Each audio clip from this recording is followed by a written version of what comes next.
radio notes and marble, the news updates, the newspaper review, the disclosure segment, and of course, sports for the left out. But before we do all of that, let's go straight. So those words are inspire as Paul's born every day. That's the words of marble. You can't cross the sea merely by standing and staring at the water. You can't cross the sea merely by standing and staring at the water. Well, the truth of the matter is that as a phrase you have, I told you earlier this morning, you have to decide, you have to take a step forward. You don't just wish it, you make it happen. That's the truth. You don't wish these things to come your way, but you have to make them happen. And if you don't put up an effort, it will never happen. Don't forget, faith without work is dead. So no matter how much amen you say in church, no matter how you shout the loudest amen, and no matter how it does appear that everything is working, or you walk and have sweet and motivational speakers will tell you, if you do not work, you definitely will not eat. And that is why you can't cross that sea. You can't become that person you want to be by merely standing and staring at the water. You must do what you have to do to get what you have to get. But remember, it must be legit. It has to be something that you and I can be proud of today, tomorrow, and even one way is this world that people can be proud of it. So as you go through your day today, always know that you can't cross the sea by just standing and staring at it. Your stake is still, and that step is what you need to make it happen. Well, let's go to the news update, and of course from Omar Head this morning, Governor Okeze Ikpeazu has approved the appointment of Dr. Abia as his new chief of staff. Abazuri was until his appointment the general manager of the Abia State Passenger Integrated Manifest Scheme. This was contained in a statement by the Chief Press Secretary Ogebuchi Imenaka. Dr. Abazuri is a former chairman of the Abia State Chapter of the Nigeria Labour Congress, a former elected executive chairman of the Abia South Local Government Area, and a former commissioner for information and strategy. He holds a bachelor's, master's, and doctorate degrees in law. The governor also approved the appointment of a barrister Ezechika Mayo as his special advisor on strategy and communications. Ezechika Mayo is a former commissioner for information in the state. Their appointments take immediate effect. Abia State government has also ordered the immediate termination of all agents at the various slaughterhouses and control points in the state. The Commissioner for Agriculture, Professor Ikechi Moji, in a statement made available to the press, enjoined all affected agents to hand over all documents and property of the ministry in the possession to the Director of Veterinary Services, Ministry of Agriculture. He called on general public, especially butchers at the various slaughterhouses and control points in the state, to be properly guided. An Abia Elder Statesman Praise Approval has called on Nigerian politicians to come together in order to fight corruption to improve the Nigerian economy. Approval, who decried the high rate of corruption in Nigeria, noted that the greatest challenge of the nation is corruption, which is said the government at the center is paying lip service to. The debate leader, who says it is on the sidelines of his birthday celebration, also blamed ethnicity and tribalism as one of the major beings of the society. He called on leaders to embrace themselves as one and come together to achieve a common goal despite party affiliations. The government, the federal government, should fight corruption. They are not fighting corruption. We pray for them and ask them to fight corruption. His children and others who came to celebrate the team described him as a fearless, straightforward, and dogged fellow who says things the way they are, no matter whose cause is God.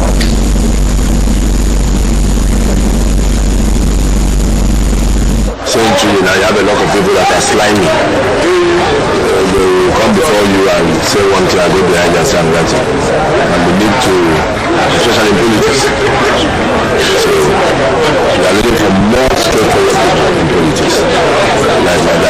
straightforward. I'm with you, I'm with you, I'm not with you, I'm not with you. We are happy to have him like this and strong. And we wish him to keep being strong. We all gather to remember the best of a great man. Not only a great man, a man that who has inspired so many people. The prayer God to grant him longer life and more wisdom to continue in his faith. The governor of the Central Bank of Nigeria, Governor Emefiele, has appeared before the Senate Committee on Finance in response to an invitation by the panel made on Sunday. Emefiele was summoned by the panel to give detailed explanations on the rationale behind the exchange rates the Airtel Bank used for three key projects under the Presidential Infrastructure Development Fund. The projects are being funded by Nigeria Sovereign Investment Authority. The CBN governor had sent his deputy Abia Shinobi to represent him on Monday, but the committee rejected the arrangement. Journalists were thereafter excused from the role. Earlier, the committee chairman demanded to see the contract documents for the projects and why the exchange rate for the dollar to naira was at 325 naira to a dollar instead of the official rate of 305 in a government transaction for these key infrastructure projects. The Economic and Financial Crimes Commission has claimed that the former chairman of Pension Reform Tax team, Abdulrashid Maida, is not a responsible citizen but a fugitive of war.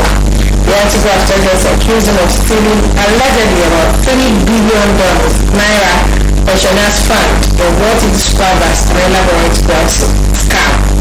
The EFCC said Maida is a citizen of the United States and a naturalized citizen of the United Arab Emirates with an expired Nigerian passport, but has always slipped into the country at night through the borders with Niger in Capital Katsina. The EFCC stated this in the counter affidavit filed a available application by Maida, who is being tried before a federal high court in Abuja on money laundering related charges. The Supreme Court rejected Maida's bail request because it took a lot of efforts for security agents to arrest him after fleeing for about 8 years. The EFCC said he granted bail Maida with the huge sums at his disposal would compromise his witnesses, some of whom are his blood relations and family members.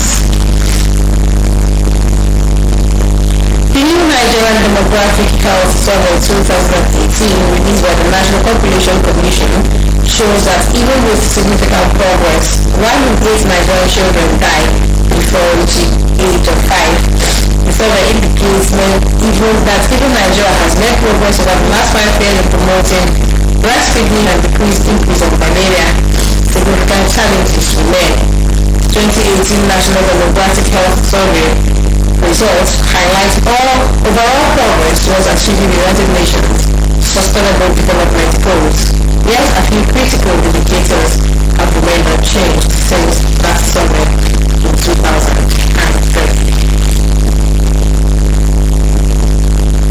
The Nigerian Customs Service has disclosed that bank accounts of Nigerians smuggling rice from Benin Republic has been frozen. The Controller General in charge of Federal Operations Units to be Kaduna, Sarafin Mustafa, made the disclosure while briefing newsmen. Mustafa said the accounts are frozen and agreed to disclose the activities of smugglers. He said the service has seized items including 4,890 grams of rice, worth 304 million during the period under review.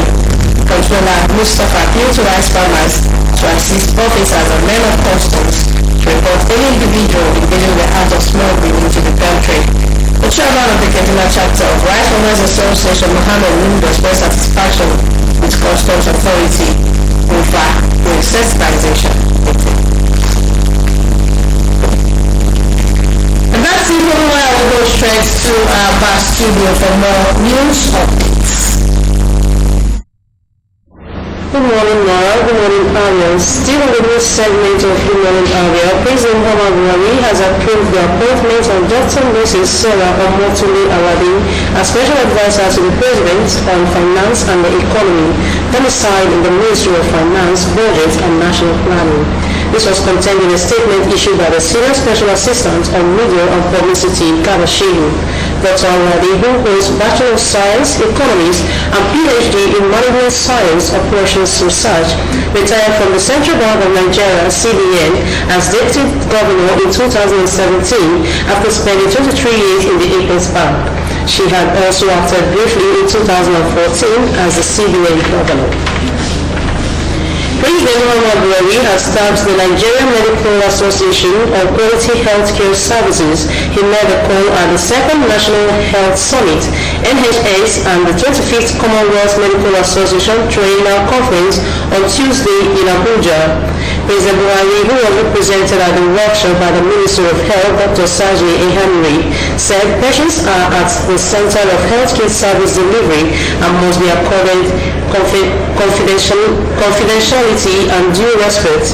He said a patient should have information and be kept updated on possible complications regarding his or her sickness.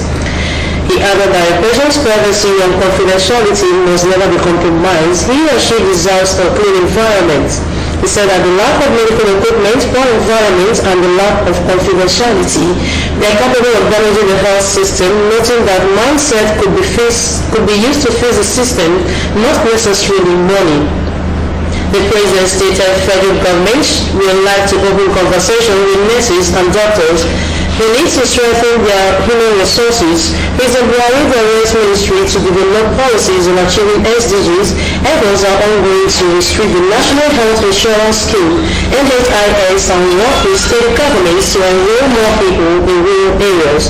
Also, the federal government will want to see an end to industrial disharmony in healthcare institutions, which usually affects patients. A former head of state, General Yakubu Gowon, retired, who was the chairman of the occasion, said he is happy that NMA had taken upon itself the responsibility of mobilizing human resources that will add to the policy trust of government.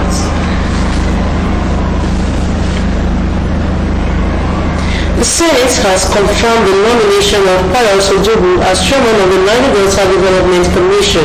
The former deputy governor was confirmed after the presentation of consideration of the Senate Committee on Niger Delta's report at plenary. The Senate also confirmed the nomination of 14 others as board members of the NDDC. However, the Senate unanimously rejected the nomination of Joy Imebi as a member of the NDDC's management board. Also confirmed by the Upper Legislative Chamber are Otoban Udin, who is now the Executive Director, Produce, and Maswa Loko as Executive Director, Finance and Administration. With Ojubu, Okumaba, Udin, and Oko, Edo, Delta, Kwalibam, and Bayelsa are represented in the NDDC board. Also confirmed by the Senate, Prophet Jones Henry, Delta, Victor Ekato, Edo, Rogu, Abia, Theodore Allison, Bayelsa, Victor Antai, Akwa Morris, Efiwas, Cross River, Olubenga Elena, Ondo, Uchebu, Chidebere, Priyan, Imo, Aisha Motala Muhammad, Kanu, Abdul Zubaru, Adamawa, Ambassador Abdullahi Bagi, Nasarawa. However, a nominee from River State, Dr. Joy Imede Nunye has not been confirmed by the Senate. The development, according to Waboshi, was because the nominee failed to appear before the committee for screening. The House of Representatives at its plenary on Tuesday cried out over possible Ebola virus crisis in Nigeria. To forestall such, the federal lawmakers called on the federal government to ensure proper checks were carried out at the airports, seaports, and land borders.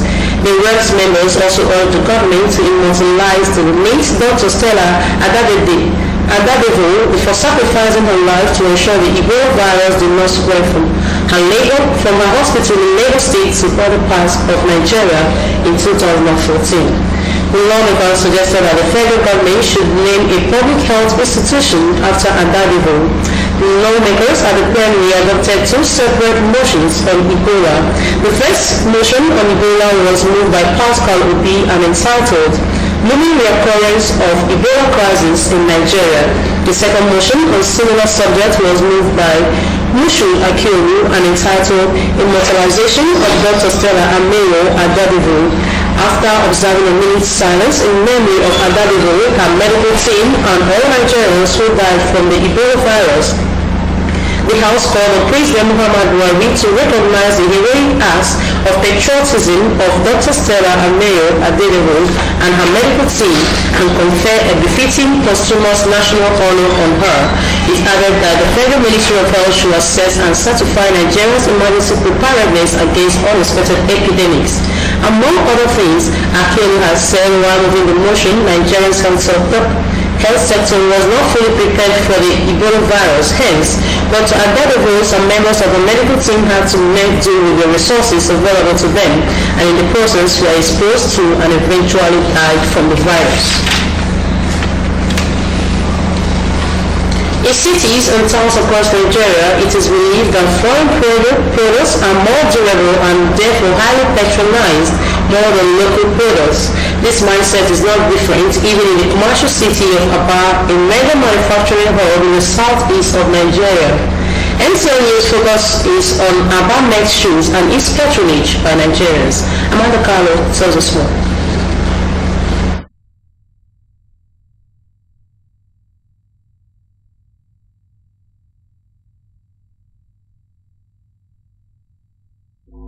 Shoes are an essential part of dressing up, as there is no complete outfit without the right shoe. In Abia, the manufacturing of shoes is a major lucrative enterprise located at Powerline, Abia International Market. In an interview with manufacturers of shoes and other leather products, they highlight their successes as well as challenges in the business. This Industry Powerline Shoe Manufacturers Association of Nigeria, Abia State, are manufacturing high-quality shoes, which we are selling to our customers from Togo, Cameroon, Ghana, Abidjan, and many other African countries. We don't have light here. We are appealing to government to help us to give us light. They say that they built this town Garara here, something that will give us light as manufacturers. We have since then, they have never seen any light here. They advise on manufacturers who put foreign tags instead of their own tags on these products to desist from the act. They also called on government to provide them with necessary infrastructures needed to boost manufacturing process.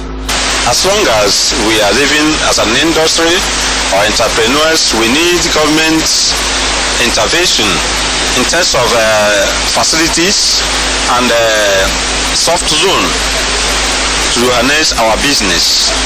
Some respondents who spoke to MCL News gave their opinion on the products they prefer to patronize. I prefer Abia-made product because any product that is making here has more quality than that of the foreign one. And secondly, it will provide job for the children here, and also it will help the economy to grow.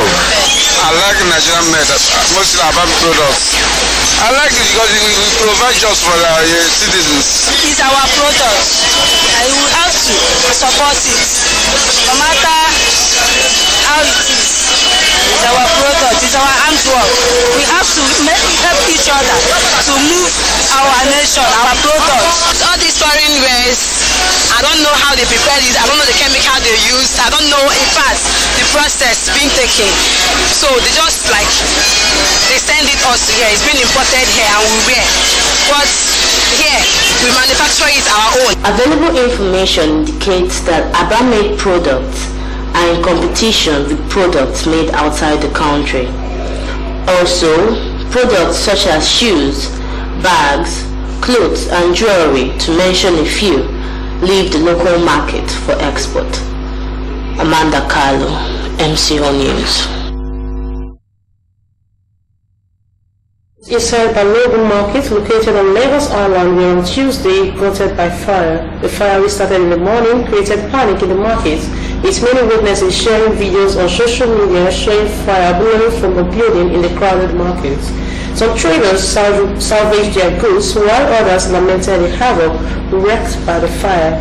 A section of the burning building collapsed on a policeman, severely injuring him while trying to control the surging crowd. Confirming the death, Olariwaju Elebushin, special advisor to Governor Babajide Sanwo-Olu in Lagos Central Business District, told newsmen that the policeman died in hospital following injuries sustained in the building collapse. And on the foreign scene, U.S. House impeachment investigators on Tuesday summoned President Donald Trump's acting chief of staff, Mick Mulvaney, for a deposition, saying he has substantial first-hand knowledge of Trump's efforts to pressure Ukraine. Mulvaney is the latest administration official to be ordered to testify with the impeachment probe, closing in around those nearest the president as it proceeds into a new public phase in which transcripts of closed-door testimony are being released. Mulvaney is the highest-ranking White House official to be summoned in the probe, although he is unlikely to comply giving the White House opposition to administration officials cooperating with investigators.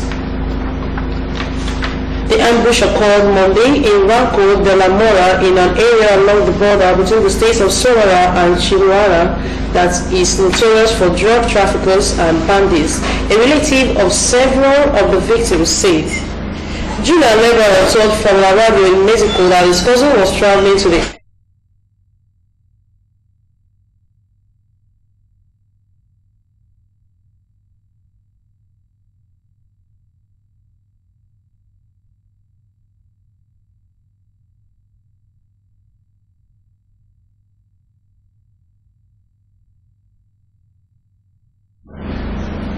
And with that news, we're going for a break. More news will come away from the newspaper review. Do stay with us.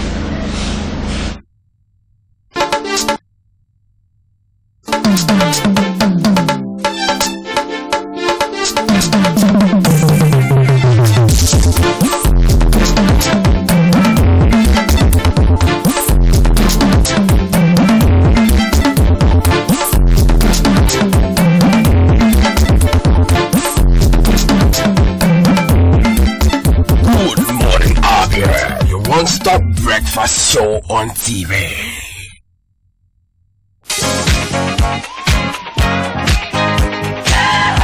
It's celebration time! MCR TV celebrating the 10th anniversary of its popular breakfast program, Good Morning Abia. You mean MCR TV Good Morning Abia is 10 years? Yes! The program that discusses diverse issues every day, Monday through Saturday, 8 o'clock to 10 in the morning. Social, political, cultural, economic, educative and trending issues. MCR TV invites our friends and personalities who have featured on Good Morning Abia over the years. It will be exciting with moments to recall and celebrate. It will be a time to honor our regular guests, while pioneer guests will have the opportunity of appearing again on the program. The event will also feature the cutting of anniversary cake. MCR TV, the world in your home. It's a celebration.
not deface Abia State with posters.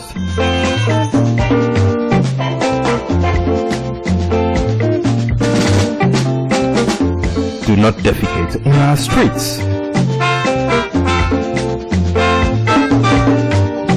Do not litter Abia State.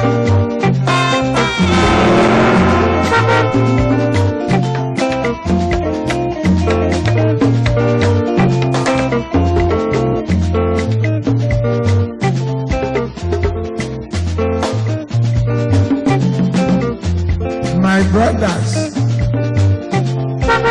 I say wetin man go do for this world where people no go talk.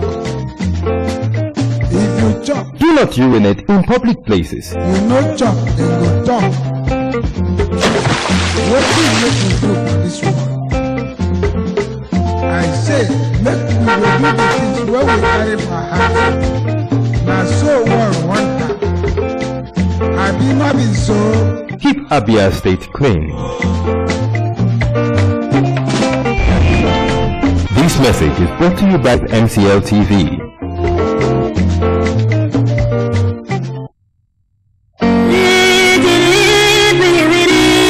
Welcome to MCL Customer Care Service Information. Please listen to the following instruction upon observation of any of the following on your television screen.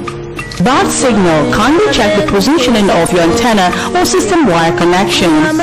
Initial card failure or card error. Please remove and bring your smart card to the office. Once your subscription or time expires, program right or time expired will appear on the screen of the TV set. If you pay for the renewal of a subscription, please leave it on channel 7 for a couple of minutes. When there is a heavy thunderstorm, unplug power cord from the socket.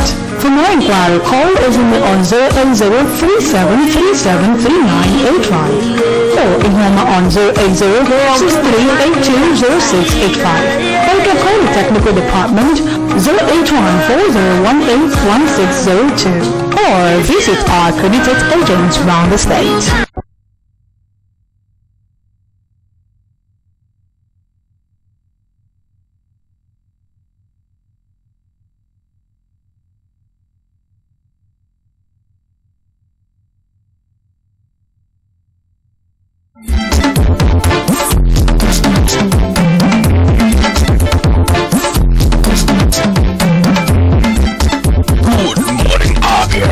One-stop breakfast show on TV.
to welcome back, and if you're just joining us, you're on to your WhatsApp refresh on TV, and of course, is the newspaper review segment. I'll begin with the daily this morning, though we can never be sure of the weather as it is across Nigeria. Masop asks Southeast governors to honor Ojukwu. Masop asks Southeast governors to honor Ojukwu on page 11. The major headline says, court stops operation positive identification. Traditional ruler flees a community as angry youths waste place. Traditional ruler flees the community as angry youths waste place. Anambra goes stop on heavy duty vehicles. Anambra goes stop on heavy duty vehicles. Protest was Calabar over a less sack of 2,000 workers. Protest over Calabar over a red sack of 2,000 workers. And there's a picture story there of heavy smoke billowing out of the plaza following fire outbreak at Martin Street, Balogun Market, Idumota, Lagos. And of course this happened yesterday. NDDC Senate Executive head for showdown. NDDC Senate Executive head for showdown. Disagree on tenure of interim board. Board members confirmed. Corruption still in system, say SGF Sagi. The stories you find on pages 4, 9, and 12. On the back page of the Daily Sun newspaper this morning, Michael Zokome on page 47 precisely is writing the part 3 of the role of church in nation building. The role of church in nation building, part 3. Alleged $8.4 million fraud. Court quashes charges against Pinnick for others on page 44. Majid Dairu out of the box is writing on Nigeria is not blessed with abundant human and natural resources. Nigeria is not blessed with abundant human and natural resources. Who is buying into that? Well, read up and know his opinion, because for me, I don't believe. Well, a report from there says a country whose educational system has been in a steep and steady decline since the early 70s cannot continue to pride itself of having abundant human resources. Next is the Nation newspaper. On the front page of the Nation newspaper this morning, Court House Operation Show ID hearing from November 18th. Court House Operation Show ID hearing from November 18th. Why I lost at appeal court by Udwaran. Why I lost at appeal court by Udwaran. Ex-Governor Hales winner. Oshomole Buhari can rule from anywhere. APC chair Hales Senate. Oshomole Buhari can rule from anywhere. APC chair Hales Senate.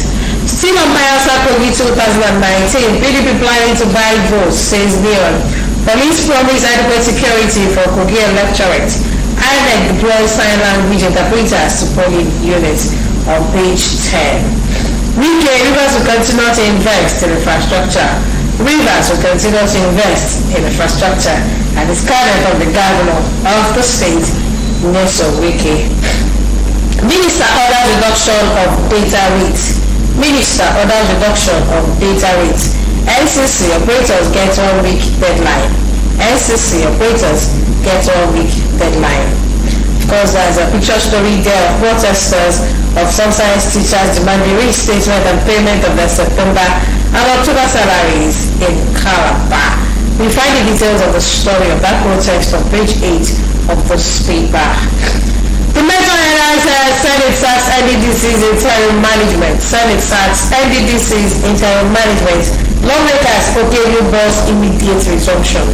Lawmakers okay new boss immediate resumption. And a NAS 4 court suspects in Abia Poli. And a NAS 4 court suspects in Abia Poli. Police arrest fake soldier in Delta. The stories are on page 5. The back page of the Nation newspaper, and today in the Nation, Tony Mario is writing on the Ebola stoppers deserve consumers and other awards and recognition, and the naming of some permanent structure, not for their sake, but so that generations unborn learn to do good.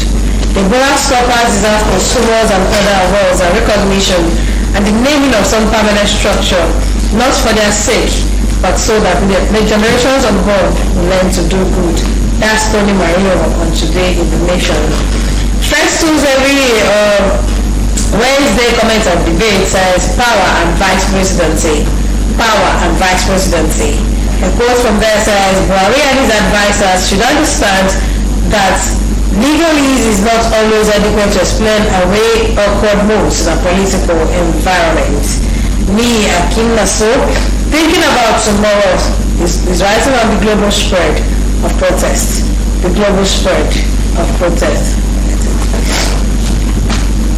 Well, the two papers of this morning, of course, as usual, The Nation and the Daily Sun are always forthcoming every morning.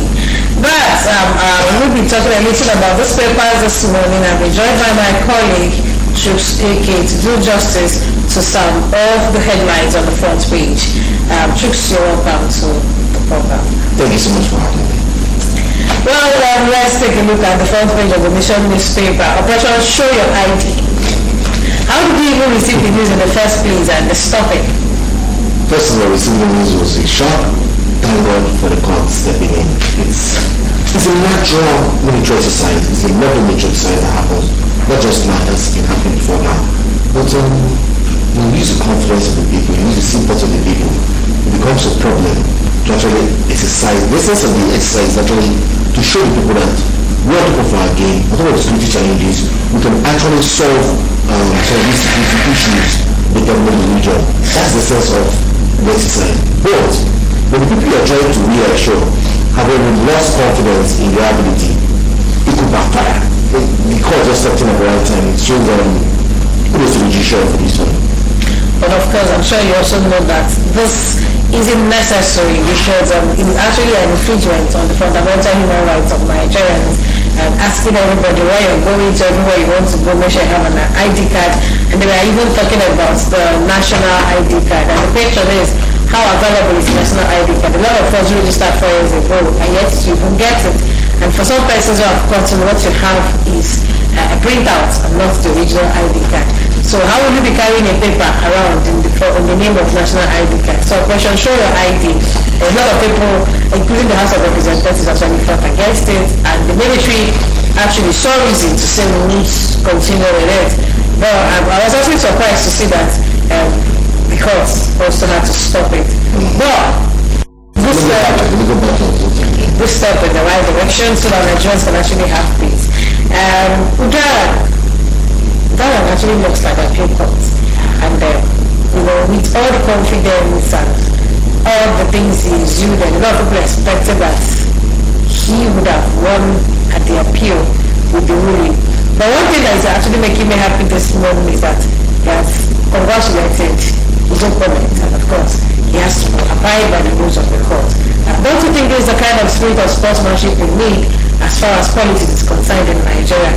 Also looking at what is happening in the State. In the case of Obama, I mean, he should not go to court in the first instance first. Secondly, he should also have found himself in the party, found himself in the Delta State, knowing where he was coming from, his political history in Delta. It was going to be a very tough and uphill task for him to even won to win the election first. How much more going to cost to get something? Some others have called a backyard judgment. It's saying coordinating is open now as well. Well, this is a good move. Thank God for getting on money, but wrong calculations, wrong political moves. But you know the mindset of Nigerians, if you support someone who went to the poll and lost an election, the person did not actually go to court to say I'm seeking redress. It does appear to some Nigerians that this person was never serious, and so why should we have supported him? And so for most people who go to court, it's assumed that they go to court to just fulfill their righteousness, knowing that they will fail at the end of the day. So makes sense. I think what's your side of line? You will change what to see. So if you tell a bit of what people would have thought or try to think about, why don't you just work with what's the property to do? I made a mistake, don't just draw a line here and start out. Why is the showman shouting that Buhari can win from anywhere? It's somebody was asking me yesterday, why is it that since President Buhari left, the vice president has not really been able to act in quotes in that capacity to give rules, sign bills, and all of that. And suddenly Oshomole is coming to shout, Buhari can rule from anywhere. You understand? So he needs a lot of people to question, is it because of what happened before when the president traveled? And when the president traveled and he was given that power and they're still fighting him, was even the power was not given to him again, and so many other issues, and then Oshomole is coming to say Buhari can rule from anywhere. First of all, Buhari had a Senate that was actually on his toes, that kept him on his toes to a large extent. Now he has a Senate that is not really, for lack of better words, you only use stupidness, so to speak. Look at the bills that he signed recently, Abia, flying all the way to London. Give us the president to sign. Come back. When was the vice president who ought to have taken over in acting capacity? You understand? It tells a picture. Like when the Federal Regulator on his Twitter handle said, please, young man, why don't you just leave the office? It's obvious you're just something there. You're not doing anything. So it shows that's the picture. And Oshomole, just do Oshomole. Oshomole, I'm hearing that from you. Kogi, Bayelsa 2019. I can't just wait for these elections to come and go. Yes, it's going to be a test of the security forces in Nigeria, a test of INEC, is going to be a test for the judiciary at the end of the day. My prayer is let there not be much light on the laws, but of the truth, the lives. And you understand that? It's going to happen. Why are you so optimistic that we're going to move now just for Kogi and Bayelsa election? Example, Kogi. Campaigns, just campaigns, and attacks on the gubernatorial candidate of the PDP, attacks on campaigners on the side of the APC. It shows where they're going to Bayelsa. It's all very hot. You could feel it here in the temperature in Bayelsa. So it's going to be a big test for all our institutions. But don't appear that this time INEC is ready. Of course, INEC is planning to deploy even sign language interpreters. INEC is always appearing to be ready. But INEC is never ready. See, the issues we're having with INEC is not about INEC as an INEC. It's about the laws, the act, the electoral act itself. The law that enables INEC to function as INEC has actually handicapped or hindered the ability of INEC to effectively function very well. So in that kind of scenario, you don't expect 50% from INEC as it were currently.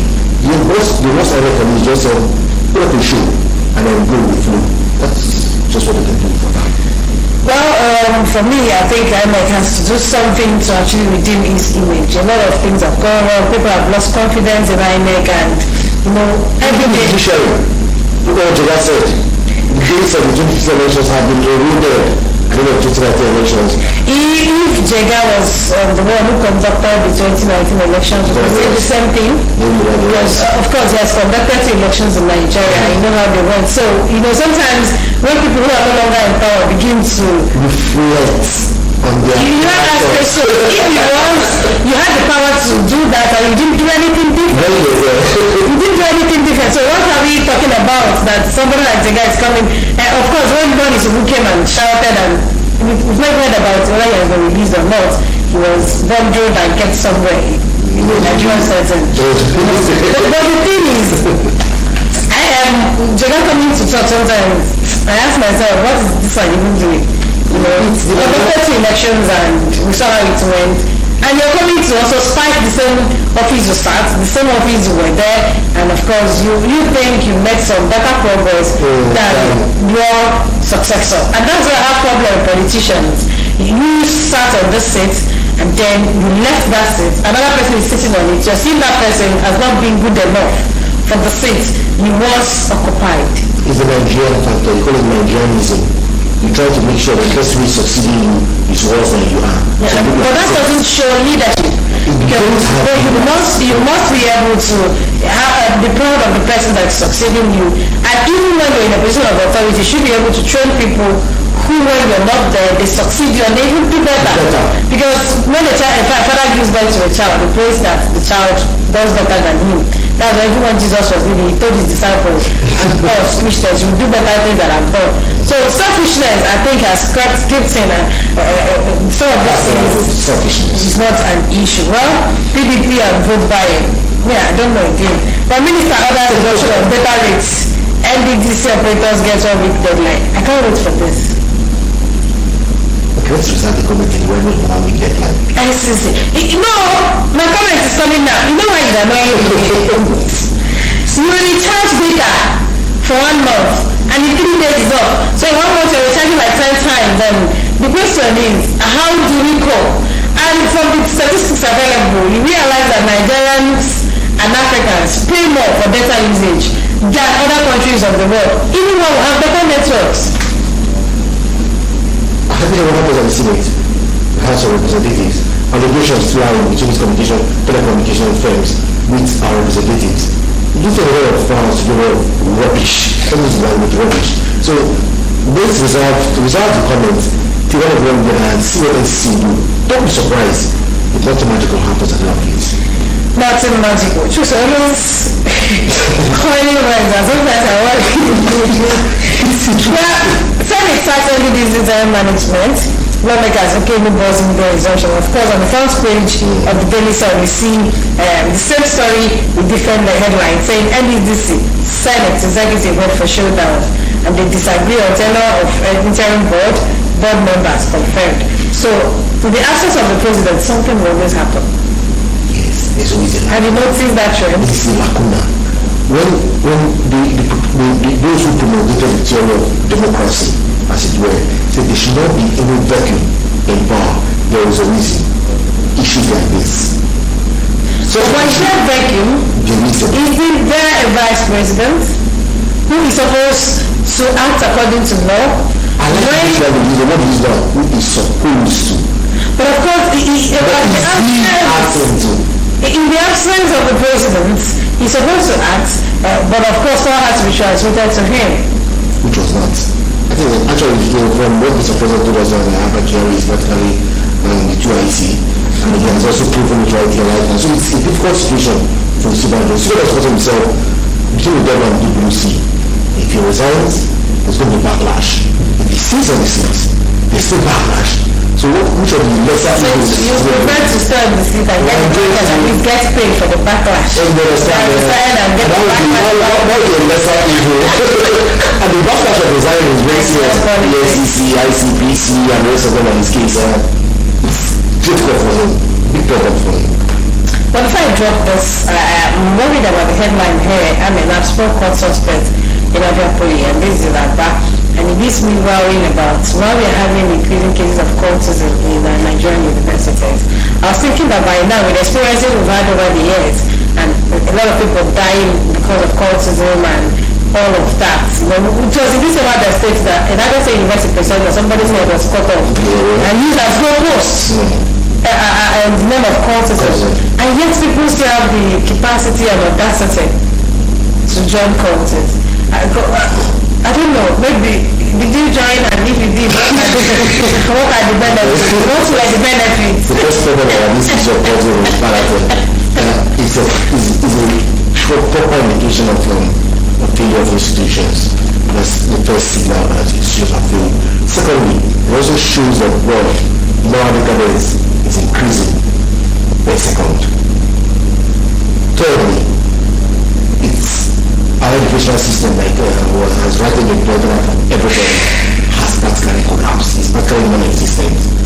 I'm going to foresee a future as the shutting of the borders also insists that Mr. President, every elected official in this country does not go abroad for medical treatment, does not go abroad to train his children or her children in capacity. Maybe as we are growing up, we also grow up good schools and also grow up good health facilities. Does good schools stop cultism?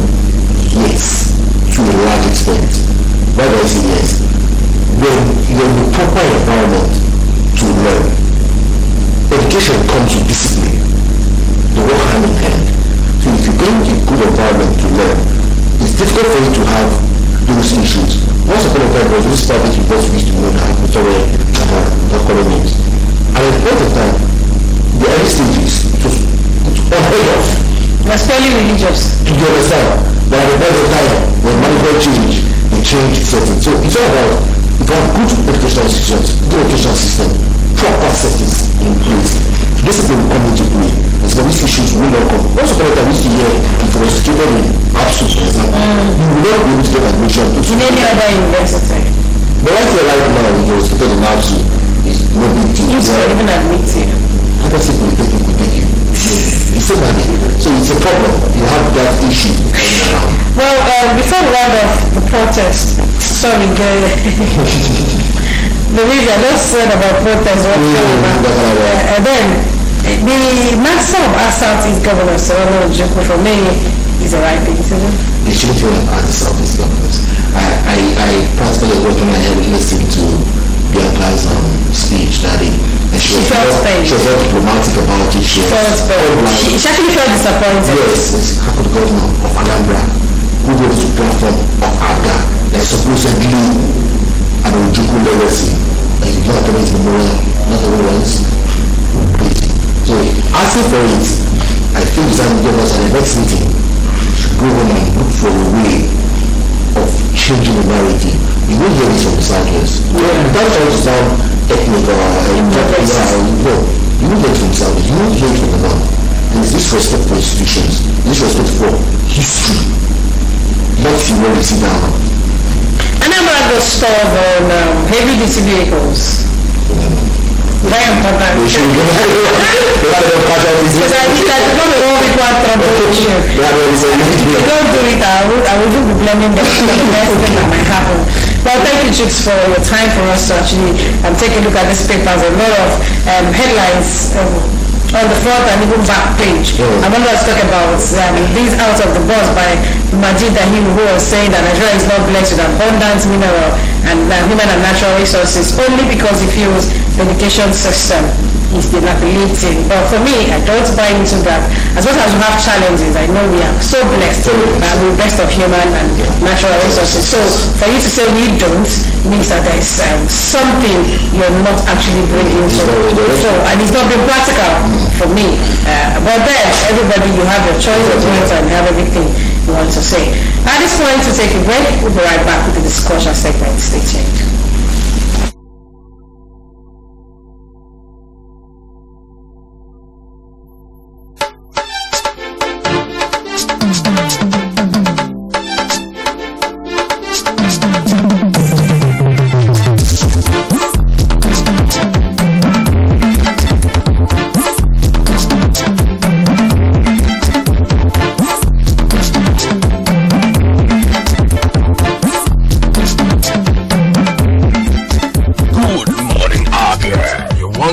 Breakfast show on TV.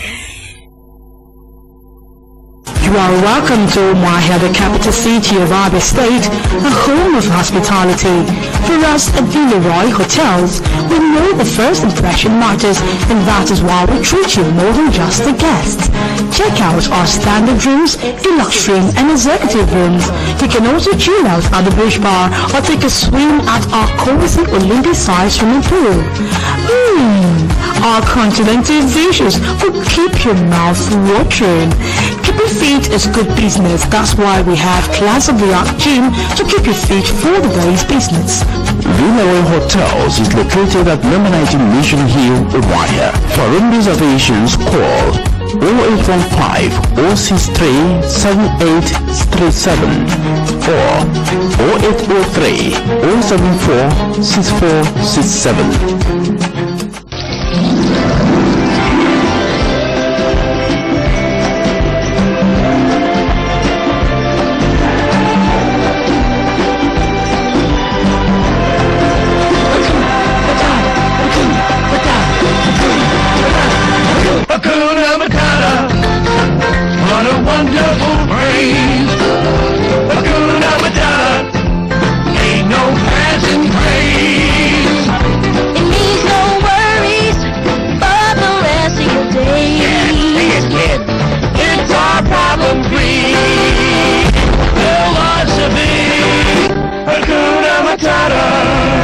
It is problem-free when you tune into MCL TV.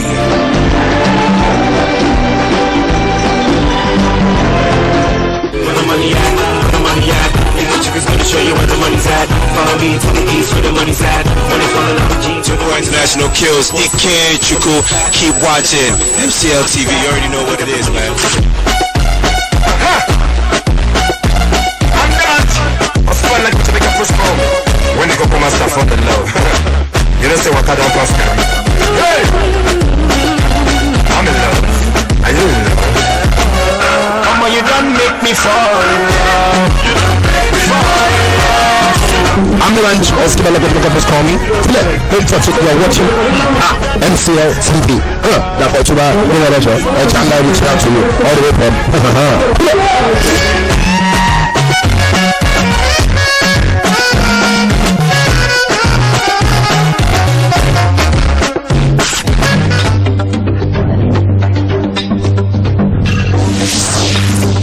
MCL, the world in your home.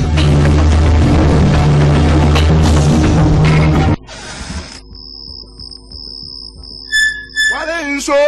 You never show. You declare. Which level? Oh boy. Come out now, come out. Oh boy, man, sit down.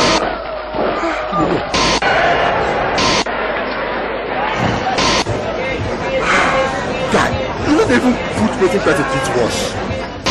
Tire for this guy. Guy, give me this remote, Johnny. Bring, do that. Bring something. Bring. I said. Oh, what? It is bedroom. Devina. It is a mercy signal. It is so that. Level. So, yeah, eat it now. Good time. It's not bad.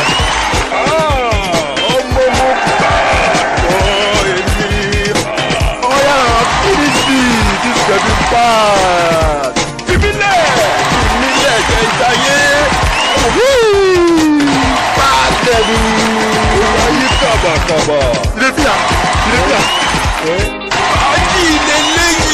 Fàájì kẹlẹlẹ. Ó yà tata. Much enjoyment. Fi mí lẹ̀ jẹ́ jayé. Ti bá tó.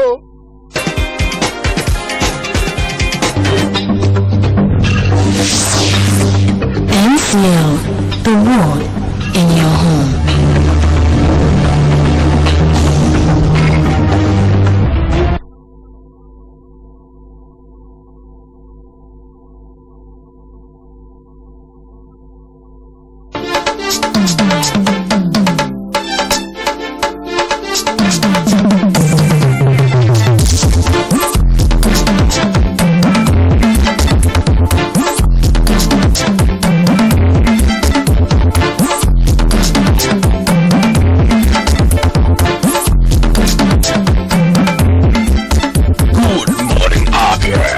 Stop breakfast show on TV.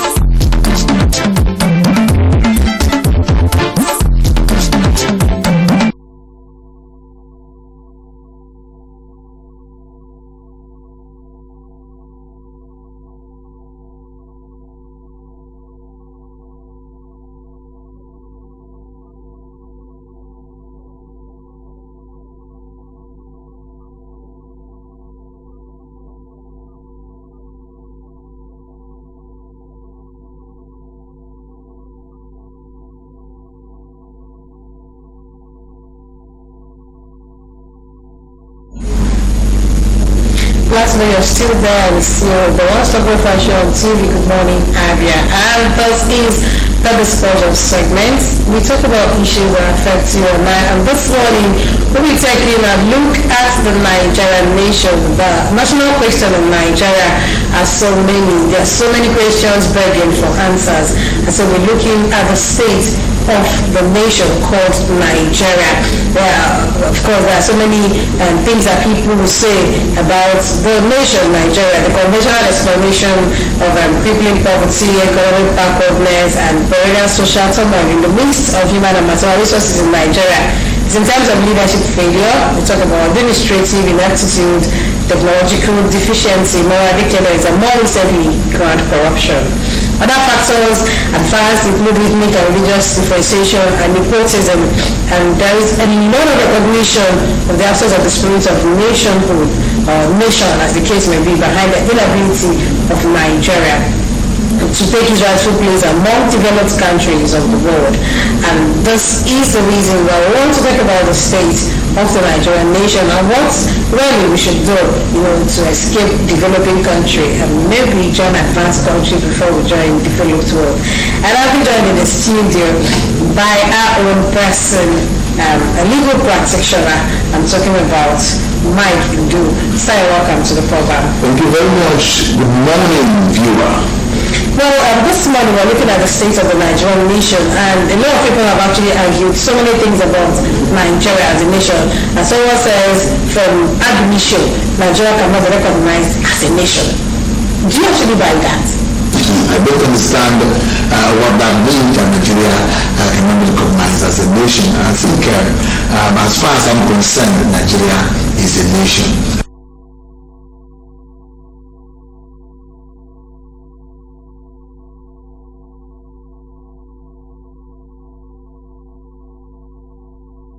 Nigeria gained independence from our British colonial masters in 1960. Nigeria has had some representative characteristics of a state, talking about a defined territory, talking about population, government, currency accepted within its borders, and recognition as an international person.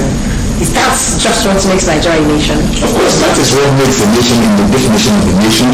Once you have those attributes of a nation, then you are a nation. So we are operating as a defined nation, of course, yes, in context. Yes, of course. So what is now left is for Nigeria to have itself developed by its citizens. So does it have the quality of a nation? We do have the qualities of a nation, like you have rightly pointed out. We have a defined territory. We also have our own currency. In fact, we enjoy our own sovereignty as a nation. So we are not under the control of any other entity or nation. So to that extent, Nigeria is a nation. But if you look at it, perhaps in terms of maybe having good leadership, like every other developed nation, given the year Nigeria gained independence, you will then start to look at Nigeria as a nation that is not really a nation in the true sense of the word, a nation. It is because of lack of good leadership, but that alone cannot disqualify Nigeria from being referred to as a nation. So for me, Nigeria is a nation. We can talk about good leadership and bad leadership. That is also in it. But there is what could be described as a clear absence of strong feeling of affinity among diverse nations within the country, especially what we call periodic resorts to force to compel some sections of the country to remain within it. If we have that kind of affinity amongst us. Well, that's a different question altogether. It happens in so many nations, and then maybe with time there could be a particular section that they want to secede, but that does not also detract from the fact that that particular entity is a nation. Granted that Nigeria is made up of diverse ethnic groups, a lot of people have been agitating, a lot of people complaining of marginalization and all that. That does not also rob the entity, the name of a nation. But it goes to also show that the people who carved out the entity called Nigeria did not take into cognizance this multiplicity of maybe religion and then ethnicity. So if they had done that, perhaps they would have tried to maybe draft or carve the entity. But as it is now, anybody has the right, subject to our laws, to also ask for maybe separation. But if it is not within the ambit of the law, it cannot be granted. It happens in so many nations, it has been happening, but that does not mean that that particular entity is still in my nation. It is a nation. So now let's look at some facets of this nation we're talking about. And looking at the internal functionality of the state, in terms of efficiency, in terms of effectiveness and credibility of state institutions. You look at it, and of course, in Nigeria, it's said to be in high deficit. Different sectors. We were just talking about the judiciary off camera. Different sections of the Nigerian nation.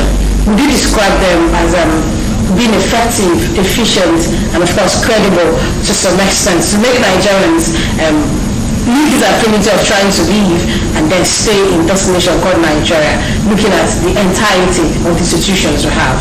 Well, I would want to start by saying that the problem is one lack of patriotism, and that is as a result of perhaps a sort of misplacement of priority and then moral decadence. Because if we should go back to history, we will quite agree with me that when the trial of Dr. Nnamdi Azikiwe, Tafawa Balewa, and a few others were struggling for independence, they were working in unison, and they all had Nigeria in mind. They all had the growth, the unity, and then actually the welfare of Nigerians as their focus point.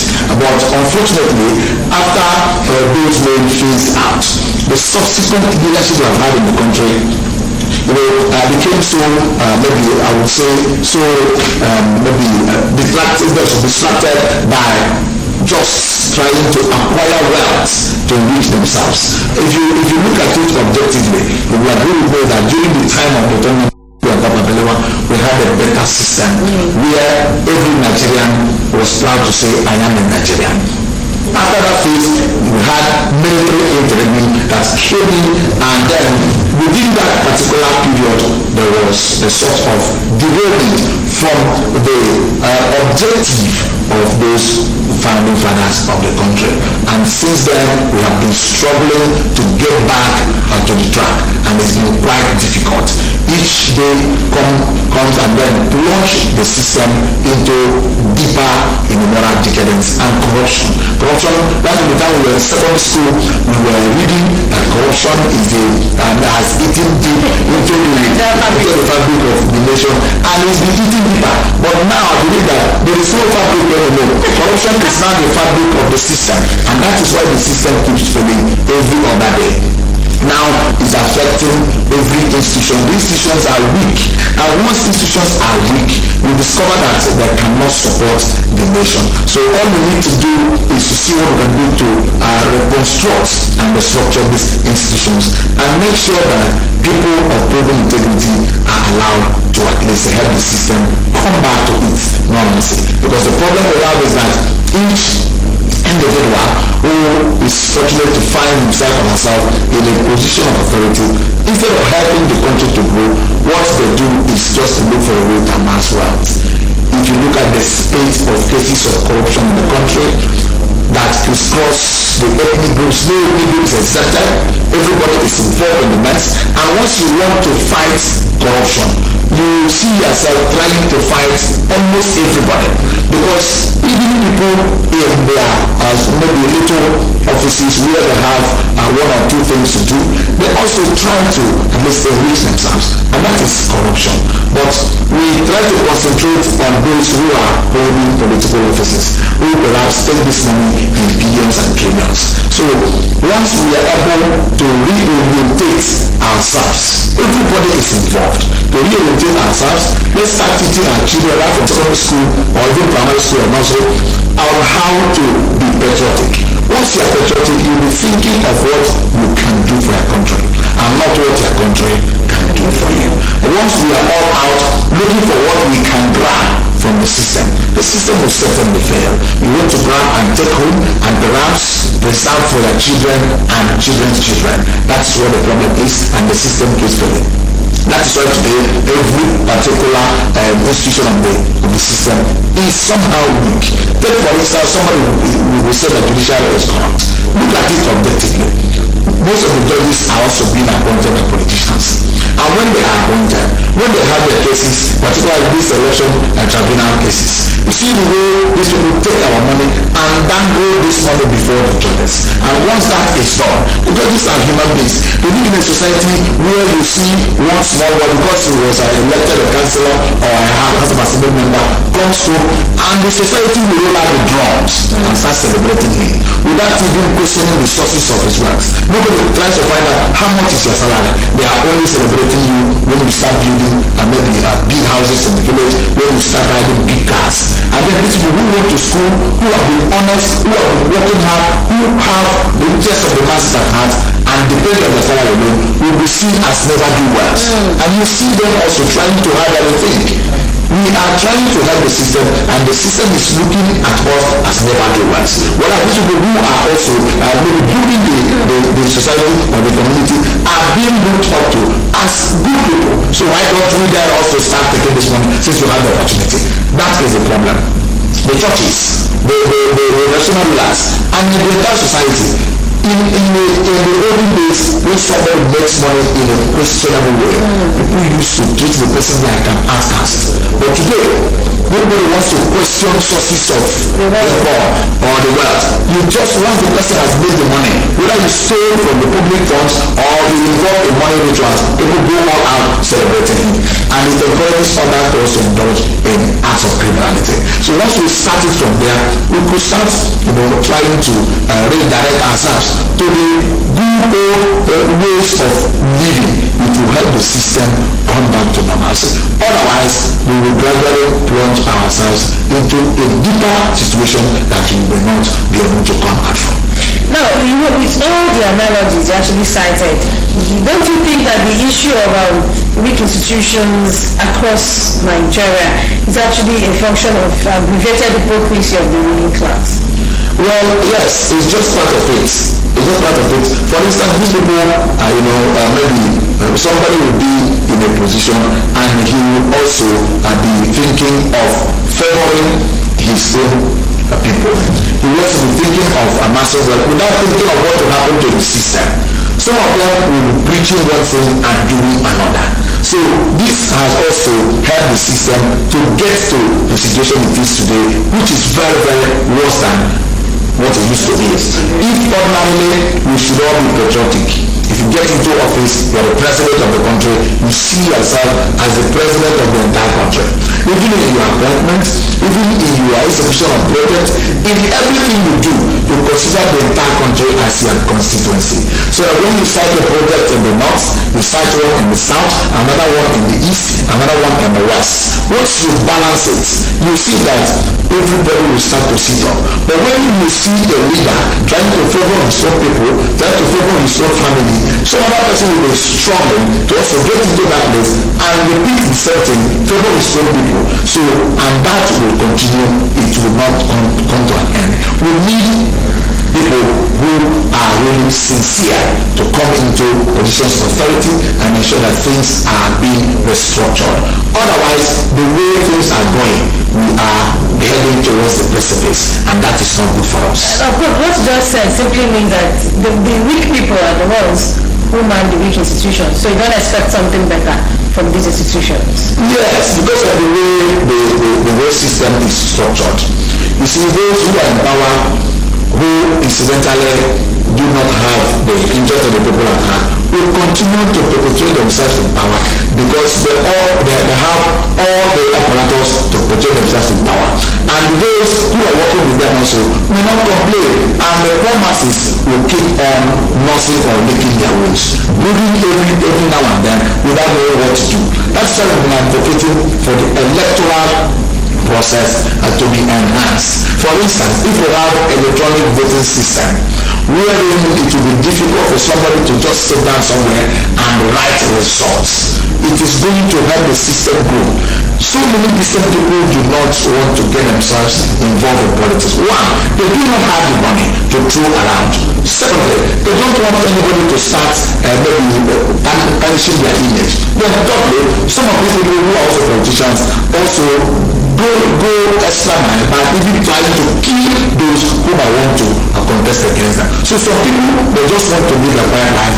They will just keep away from politics.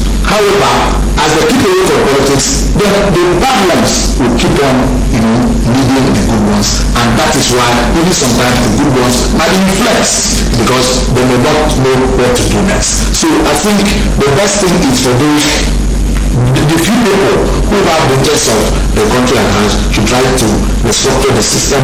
Let the institutions be made strong so that we can have strong institutions that no single individual will be more powerful than. Because what we have today is that the institutions are so weak that individuals can also dictate for the institutions. That is where it is bad. One man will dictate for the judiciary, dictate for the executive, and even dictate for the judiciary. So it makes the system so weak that the poor masses will be even if they are fed up with the system, they will know what to do. Now, you made mention of a lot of things, and I think I want us to actually look at them one after the other. One of such is eroded values. We talked about the eroded values. Of course, before now, we had leaders in the past who actually reasonably, who were honest, and they also often spoke with sincerity. That does not happen again. It's not what we are seeing in the class of leaders now. We also have, like you mentioned, in our communities, we used to have what is called be your brother's keeper. If you make wealth, people want to find out. But there's an increasing rate of fraudulent activities in Nigeria. That's why we now have the EFCC and the ICPC. They were not here in the past. What we had then was who are getting discipline and corruption, which didn't last a long time. But now we have EFCC, we have ICPC. We're even intending to bring in more because of the high rate of corruption. And we're talking about corruption in terms of just financial corruption. We've not looked at the other areas of corruption in Nigeria. Now, looking at these things, would you say that Nigeria is actually moving to become that nation that you and I are proud of? To that extent, I would say instead of moving towards becoming the nation we all should be proud of, I would say Nigeria is actually retrogressing. Because before now, from the poor value system in our families will come out. But now, if you look at it, some parents even pay for their children to indulge in exam malpractice. They pay for somebody to sit for an examination for their children. They even give their children money to source a lecturer out in the university. And when the person graduates, they even want to pay for the person to get a job that the person might not even be able to even function properly in. These are the things that have been happening, that have been trying to erode our value system. If you look at it again, this time around, even churches preach, instead of preaching holiness, purity, and then maybe preparing for heaven, people preach prosperity. And that is why even when a dubious man, even when an evil man makes money in a questionable manner and comes to church, they will appoint the person an elder or a deacon and give the person seats in the front. And then the decent man, the honest man, the man who is pure, who is worshiping God in truth and in spirit, will be asked to sit behind, or even take the chair to the front seat, and then the evil man will sit back just because he will contribute money during maybe fundraising. These are the things we do that we even encourage that other man that is this to start looking for a way to make money.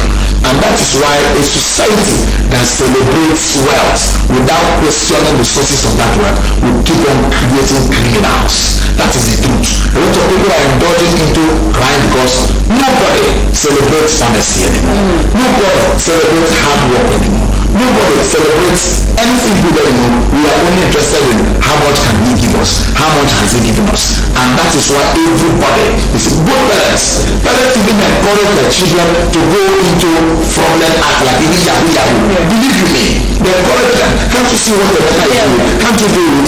Learn that what the Mecca is doing. Somebody who is into fraudulent business, yes, will come to the village and the parents will send their children to go with him to learn that act. In as much as it involves making money, they wouldn't want to question what the person is doing.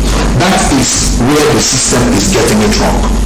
From the family, if somebody is perhaps given a political appointment and the person after serving, he comes in without coming in with a batch of money, people will will start to make mockery of him. Why didn't you pack a lot of money to come? So you didn't do well. To their own, or that by their own assessment, you didn't do well. And that is why people get into political offices. They try to amass wealth so that their people will say you did well by perhaps coming home with public funds which we looted. So these are the things we do, and that has given rise to a lot of criminal activities in the country, and it will portray our name well. Some of our citizens even travel outside here to stay outside Nigeria to indulge in criminal activities just to come back home. You see these people who even live in America, for instance, you don't see them coming back home with a lot of money. That is the truth, because they don't want to soil their name. Some people just travel within 2-3 years. You see the person selling a lot of money, and people start to celebrate the person. Nobody wants to pause to wonder what does this person do? How is he making this money? So the way we celebrate evil people and then the way we celebrate fraudulent people encourages others also to join such fraudulent acts, and then we are creating or maybe encouraging new criminal activities in our society. We should try to balance it. You know somebody, you know his antecedents, you know who he is, and if he comes out to contest for a public office, just because he has money, you will forget that this person is a criminal. Just because he has made money, you encourage him to get into office. He can never change. If he gets into the office, he will still more. So that is why we should try to go back to the old good days when we used to value honesty, when we used to value hard work. We used to be given title based on hard work, based on honesty, and based on perhaps something that is good, and not just because of money. That is why we are having the Trump this time. When somebody is a pastor and somebody pays money for you to organize a crusade, the person becomes the leader. You don't even want to ask how you made the money. When somebody comes to pay tithes, the person comes with 1 million naira to pay tithes. The pastor should be bold enough to ask him, what do you do that you made money that can give 1 million naira as this 1/10? What type of job are you doing? When you ask somebody this type of question twice, yes, he might stop giving you the money, but you will have given him, yes, we're giving him food for thought. He will change just because of that. I think you ask him. But by the time somebody comes to your church and gives you 1 million naira tithe, and you come and announce it, you say, brother, if there are people who want to recognize in the church, you recognize him. But those who have been working in the vision of God without giving money will feel belittled because they've been putting so much, and God might even be much more or be happier with them than he might be with the person who has brought that money. Just look at the parable where Jesus said the widow's mite. You understand? So that is what we should try to encourage. So that we go back to when people used to work hard, when people used to be honest, because once somebody is rewarded for doing a particular thing, another is likely to emulate that thing so that he also could be rewarded. Let's get back to those old days where we used to question sources of wealth, where we used to distance ourselves from people whose way of life is not all too clear for us. When we used to encourage people to be honest and hardworking, people used to work out even in school, where before you are appointed either a prefect or and all that, you must be a well-behaved student. You must be very, very intelligent. Yes, not just because your father is this or your brother is that, so that once you are appointed a prefect, you can influence your brother to come and do a project in the school and give the principal money to enjoy. That is not the way it should be done. Well, I want us to actually look at the most the institutions. I look at the most very important institutions in Nigeria. We are not saying that others are not important, but these institutions actually set the pace, apart from the family, which is the smallest unit of the society, that whatever happens in the family affects the society. We're able to establish that.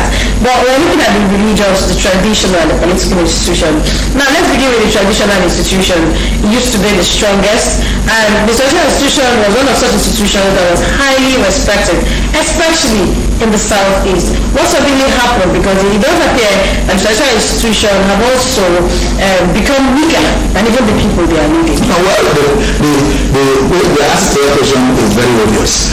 There was an infiltration by politicians into this traditional institution.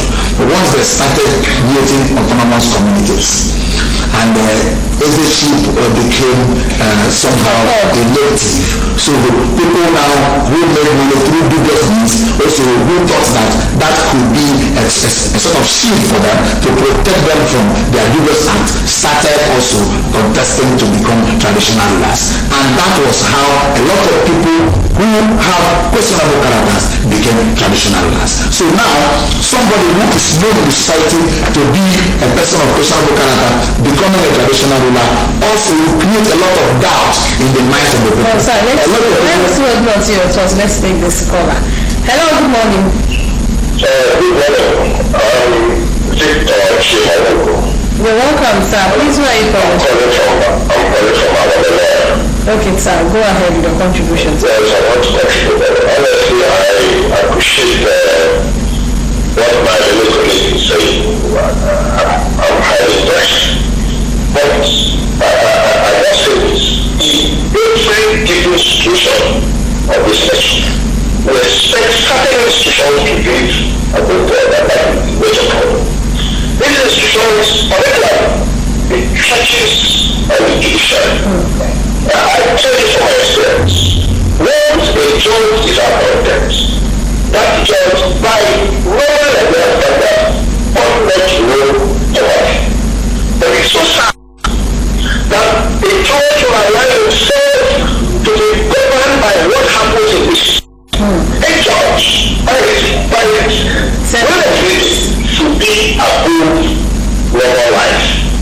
But it's sad, I feel so sad about that from the gift of justice, from the first person who has contact to fight over that, to the life of the guilty court, we are not anything happens in court. And it's sad. So for me, yes, the politicians can mess up. So the someone can mess up. We could say that the pastor and the people and God. What about the judge? Why does the government does not have the power the judge has? The judge has the power of life and death. What cannot be life and kill anybody. That one is illegal. But the judge can preside over your face and deliver by himself. But it's hard. When you see judging like ordinary human being, but my worry is that yes, the level of selfishness is such a certainty there. Everyone thinks of himself. It's not easier to wish that they do not agree. Because I'm easy to go there and do.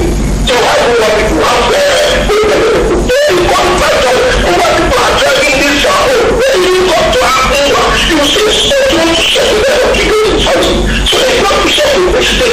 It is how to reach the result.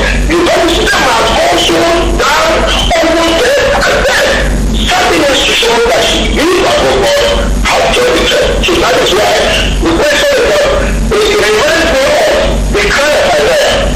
This is the point where it is either for the government or something drastically happens, take note. We are called isolation. Thank you very much.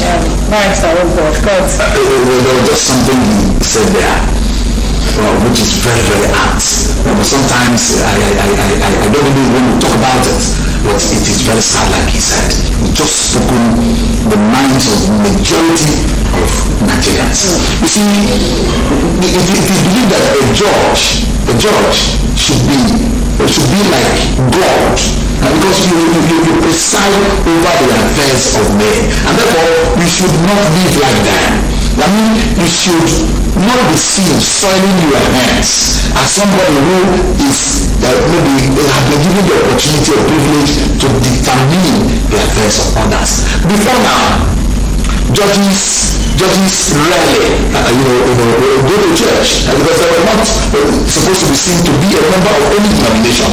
Judges hardly join any social organization. Judges hardly, we only see them, have friends. Yes. Once you have made a judge, you live a sort of secluded life because you wouldn't know who will appear before you tomorrow.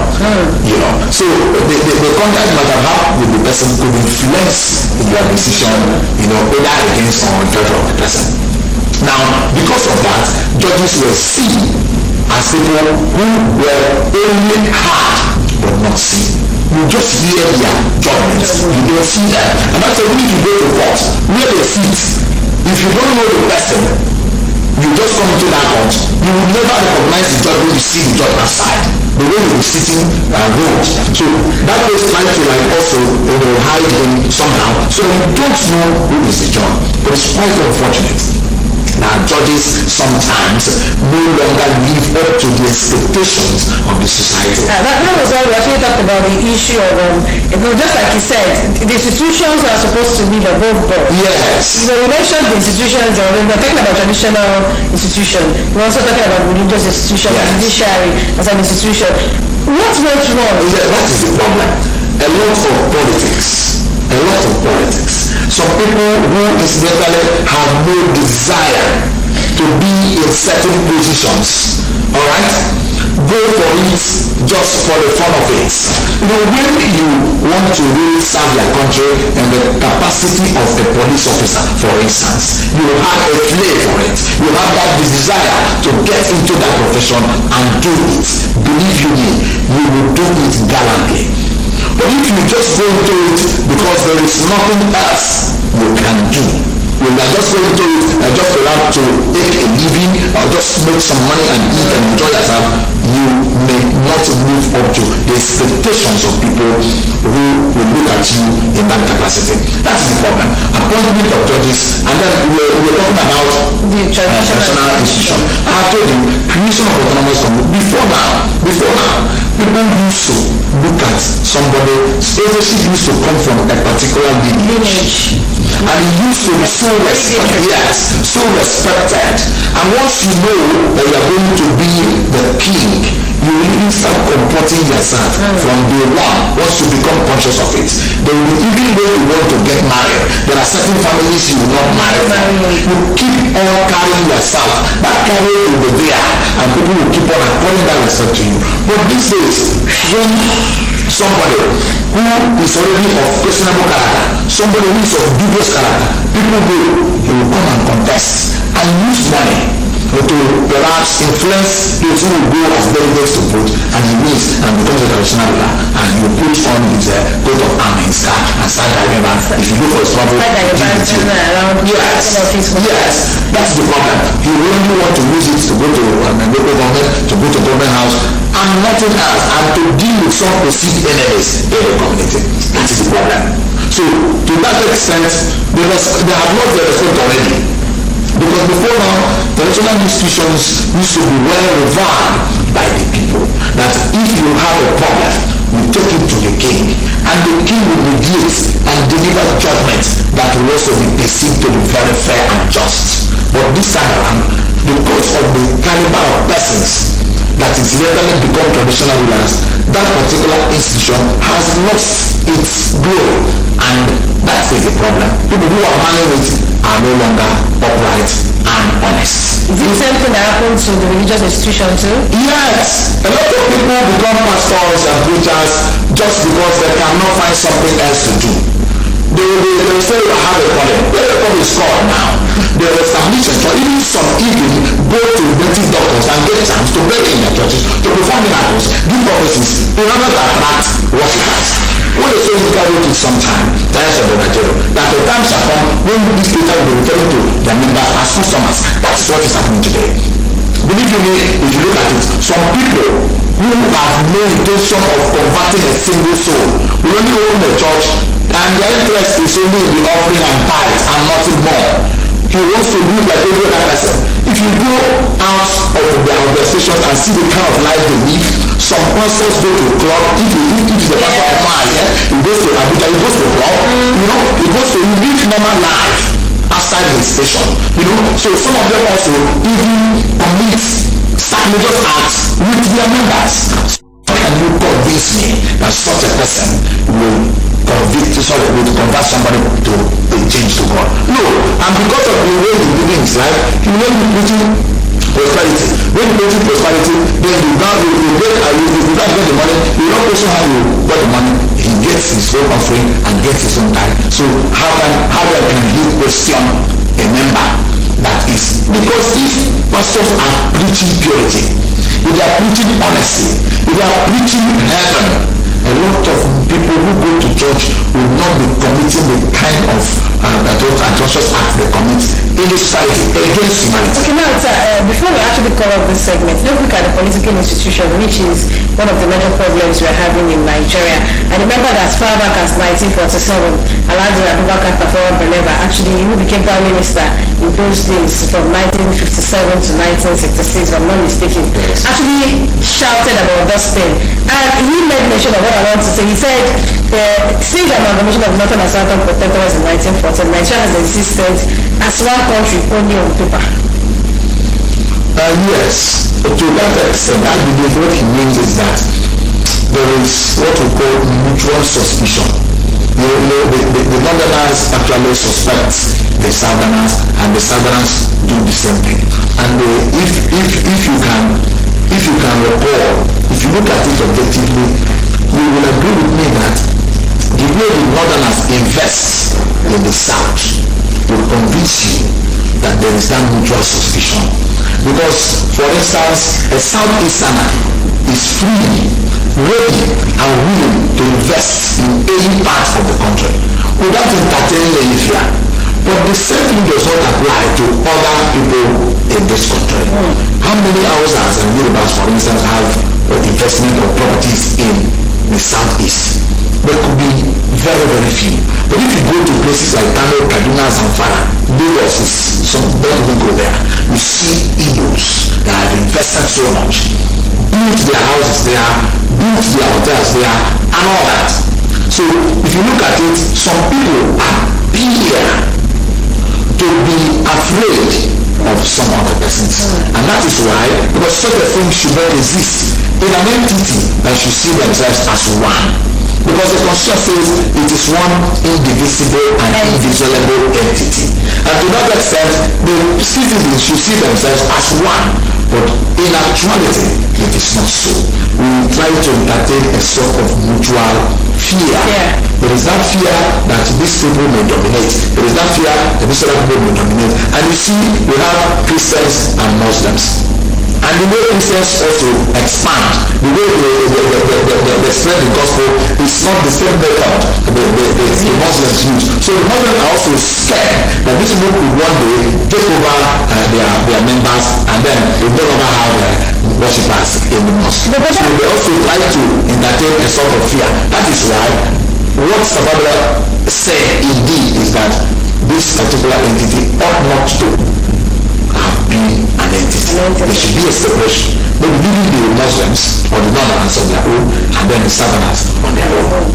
Well, of course, so many things to talk about. The Nigerian nation is broad, and so many institutions we actually need to look into. But I think we'll continue with this discussion some other time. But before you go, I realize that most of the things that appear to unite the country that we call Nigeria, or which most Nigerians share in common, such as the federal constitution, the parliament, official language, currency, defense, postal system, and other federal agencies are things that were actually brought from outside, which appears to have affected the way we see things. What do you think should be the way out of this whole thing, so that we can actually come together and deal with the institution and the nation called Nigeria to become what we've always dreamt and wanted, even our founding fathers? Yes, if you ask me, I would say that each and every one of us should see Nigeria as our home, our country, our own. The issue of state of origin should no longer be there. Because states were created for maybe administrative convenience. Let us see ourselves as one and let all of us be patriotic. Once we are patriotic, believe you me, all of us will start to think of those things that unite us. Let nobody be selfish. Let nobody be influenced by nepotism. Let us see ourselves as brothers. And once we don't do that, then the next thing we should be asking for is separation. You understand? If we want to stay together as a country, I need to see a Fulani man as my brother, an Hausa man as my brother, a Tiv man as my brother, a South Southerner as my brother. Remember, we have only three official languages. You understand? Aside English language, Igbo, Yoruba, and Hausa. But we have more than 250 languages in the country. So the other people are also feeling that these other three major groups will also dominating that.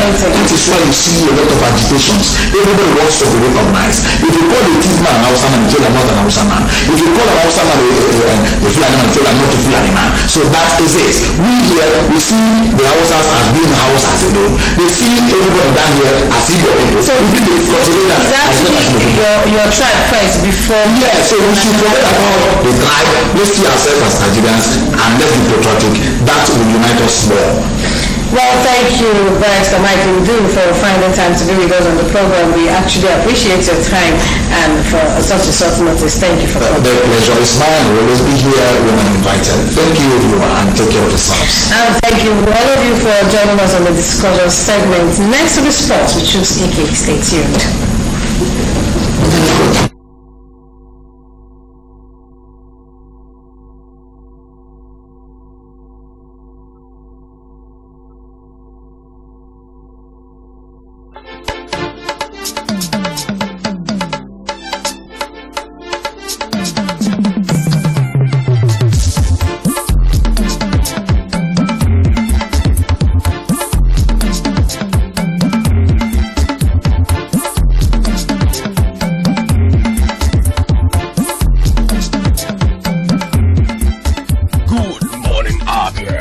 One-stop breakfast show on TV.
Thanks for joining us for the sports segment of the program. Well, not so good news for Nigerians as the hopes, the dreams, the aspirations, the desires, the love, the passion, the prayers, everything that has been donated, contributed to the success of Golden Eagles of Nigeria fell apart yesterday night and the early hours of this morning at the Olympico Stadium as Nigeria's own Golden Eagles failed to make it 6 trophies on the bounce. The 5-time champions Nigeria, the Golden Eagles, bid goodbye to the 2019 FIFA Under-17 World Cup finals in Brazil after losing by 3-1 to the league winners, the Netherlands, in the round of 16 clash that happened in Guyana in a match that finished in the early hours of Wednesday in Nigeria. The Dutch lost the first 2 matches of the competition and only got into the knockout stage thanks to the 4-0 defeat of USA in the final group phase encounter, while Nigeria topped Group B, following wins over Hungary and Ecuador in a short defeat to Australia. The Golden Eagles' untidy habit of conceding early in the games proved ill-advised this time as Sanjay Hansen scored in the 4th minute and then followed up with 2 more goals to render Olakunle Olusegun's goal from a whistle shot in the 12th minute of no effect. A game of very high intensity at the Stadio Olimpico was decided by tactical awareness, silky skill, economical football, and good organization, with the Eagles doing most of the running but failing to get their passes right at the critical zones. Coach Manu Garba introduced Divine Wanchukwu and Ibrahim Jaba while withdrawing Peter Olawale and Sahid, but Nigeria could find no way back into the game in the manner they did against Hungary and Ecuador in their first 2 matches. Rather, 11 minutes from time, the video star referee spotted a handball by Clement Ikena as Nigeria defended another Dutch onslaught and Hansen's swept the ball past Ronaldo for the Netherlands. It was just the Netherlands all the way as the Netherlands could not find their feet in that very interesting encounter. Well, as we still talking about what happened at Brazil, well, our sharing news this time around for Chieftains of the Nigerian Football Federation was sharing news where Chieftains of the Nigerian Football Federation, including its president Amaju Melvin Billing, have been discharged and acquitted on all counts of alleged corruption charges in a case brought by the defunct Special Presidential Investigation Panel. The panel, led by Okun Obono Obla, had filed a 16-count charge against Felix Shehiakione, who was the vice president, first vice president, Shehu Diko, second vice president, Mohammed Sanusi, the general secretary, and Ahmed Yusuf Fresh, the executive committee member, with wide claims of alleged corruption against the men, and they subjected them to extensive media trial at home and abroad. Well, among the charges were misappropriation of the sums of $8.4 million and 4 billion naira, conflict of interest, and non-declaration of assets. Well, yesterday, Tuesday, Justice Ijoma Ojukwu dismissed the entire case with all 16 charges and acquitted the NFL chieftains in consideration of the submission of the defense and the prosecution, and in line with the rules of administration of criminal justice. At the court, the counsel from the Office of the Attorney General of the Federation, which had taken over the case, said it could not proceed with the matter as a proof of evidence could not sustain the charges. In the circumstances, the defense counsel applied to the court to dismiss the charges and also discharge and acquit the NFL chieftains since the proof of evidence could not sustain the charges. The AGF office counsel did not have an objection to the submission by the defense. The judge then ruled that in view of this fact, she had no option than to discharge and acquit the defendants on all counts, wondering why the case was brought to the court in the first place.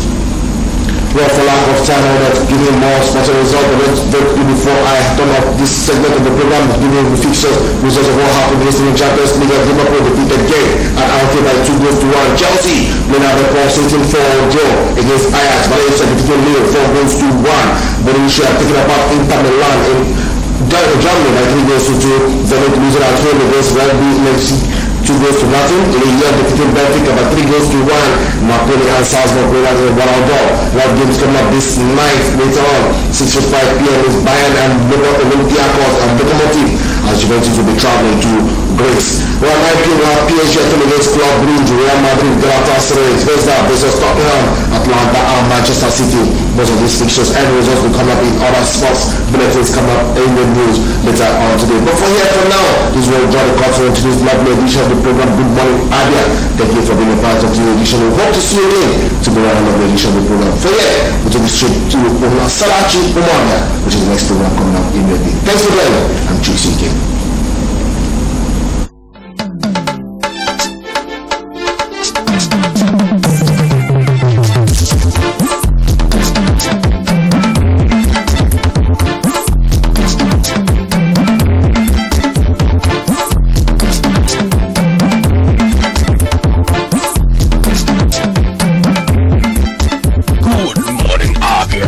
One-stop breakfast show on TV.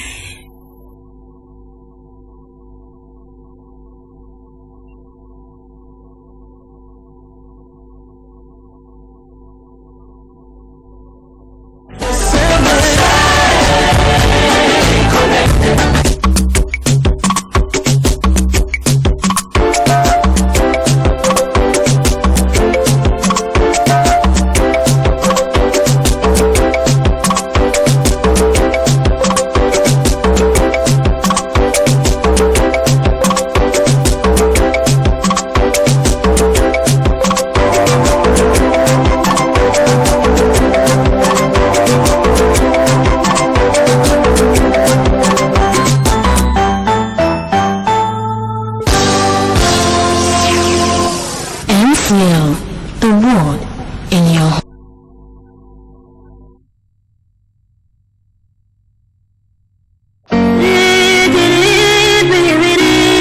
Welcome to MCO Customer Care Service Information. Please listen to the following instruction upon observation of any of the following on your television screen.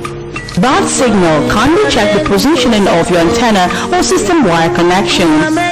Initial card failure or card error. Please remove and bring your smart card to the office. Once your subscription or time expires, program rewrite or time expired will appear on the screen of the TV set. If you pay for the renewal of the subscription, please leave it on channel 7 for a couple of minutes. When there is a heavy thunderstorm, unplug power cord from the socket. For more inquiry, call us on 08037373985 or email on 08063820685. Or you can call the technical department 08140181602 or visit our accredited agents around the state. MCO, the word in your home.